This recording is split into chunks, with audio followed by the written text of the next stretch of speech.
जंतर मंतर पे बैठी थी, प्रियंका गांधी जी वहां पे बड़ी बहन के नाते आई थी और जो हिम्मत और हौसला हमें देने का काम किया था, मैं उनको शब्दों में ना बयां कर सकती हूँ, ना उस दर्द को मैं छुपा सकती थी।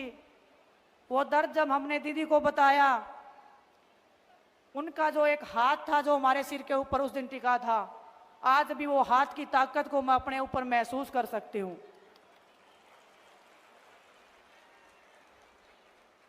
बचपन से लेकर अभी तक जो संघर्ष मैंने स्टार्ट किया था, आज भी उस संघर्ष में मैं चल रही हूं और इस संघर्ष में पूरा देश मेरे साथ में कंधे से कंधा मिलाकर खड़ा रहा है।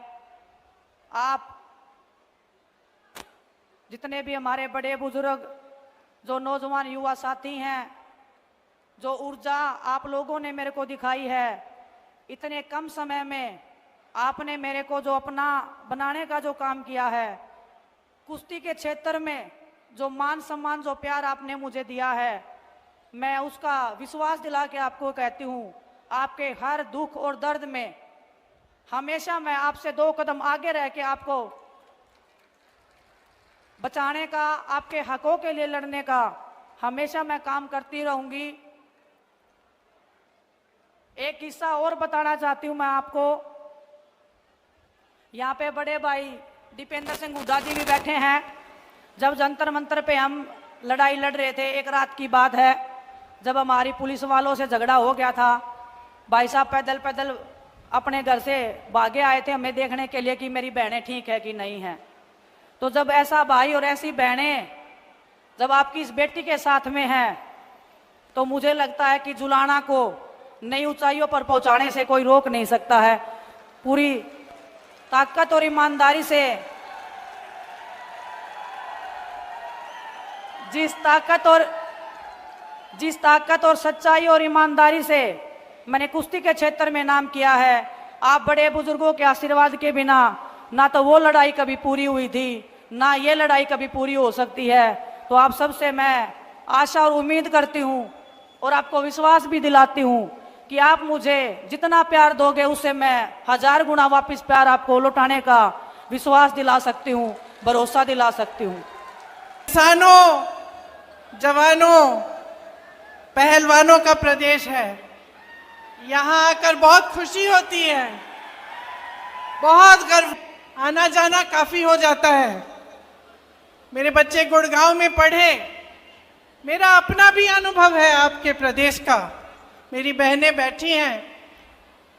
कुछ सालों पहले, लगभग 8 साल पहले, मेरी बेटी शायद 15-16 साल की थी, तब वो हरियाणा प्रदेश के लिए बास्केटबॉल खेली। तो वो भी खेल कूद में तेज है।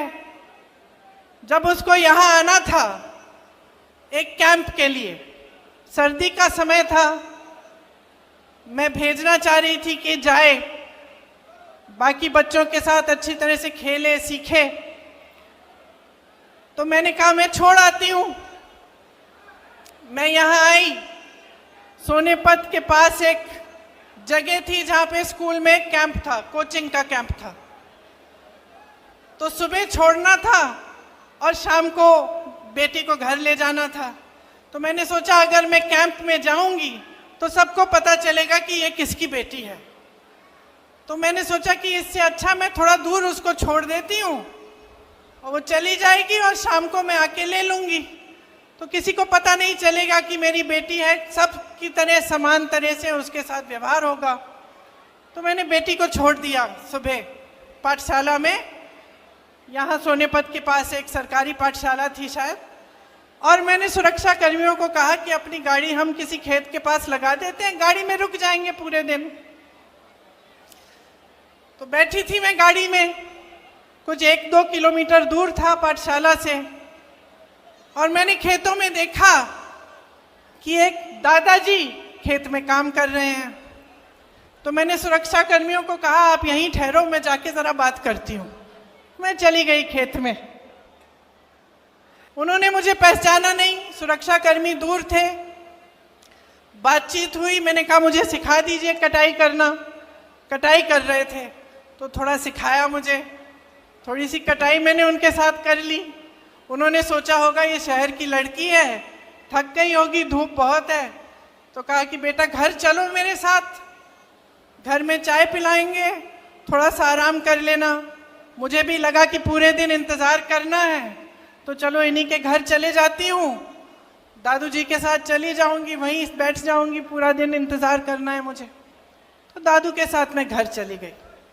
मुझे घर ले गए अपने, घर में दादी जी थी, छोटे छोटे बच्चे थे, बहुएं थी, मुझे खाना खिलाया है। उसी का प्रतीक ये मेरा एक छोटा सा रिश्ता जो इस एक परिवार के साथ है वो है।